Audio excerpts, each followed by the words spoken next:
अगर आपने अभी तक हमारा चैनल सब्सक्राइब नहीं किया तो अभी सब्सक्राइब करें, बेल आइकन को प्रेस करके लेटेस्ट वीडियो के बारे में अपडेट जानें। सब्सक्राइब करें, हम आपको लेकर चलेंगे आपकी फेवरेट वीडियो की तरफ।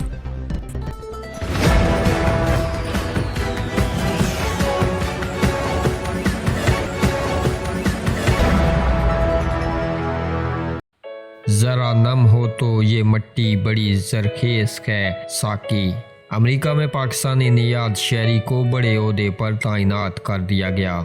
नाज़रीन, न्यूयॉर्क पुलिस की तारीख में पहली बार कोई पाकिस्तानी नियाद अमरीकी शहरी तरक्की पाकर डिप्टी इंस्पेक्टर के ओहदे तक पहुंच गया। पाकिस्तान के शहर फैसलाबाद से तल्लुक़ रखने वाले अदील राना को कैप्टन के ओहदे से तरक्की देकर डिप्टी इंस्पेक्टर बनाया गया। नाज़रीन, इससे पहले अदील राना को न्यूयॉर्क पुलिस डिपार्टमेंट में कैप्टन के ओहदे पर तरक्की दी गई थी और वो पहले अमरीकी मुसलमान कमांडिंग ऑफिसर थे। अमेरिका में पाकिस्तानी सफारत खाने की जानब से भी डिप्टी इंस्पेक्टर न्यूयॉर्क पुलिस मुकर्रर होने पर मुबारकबाद पेश की गई है।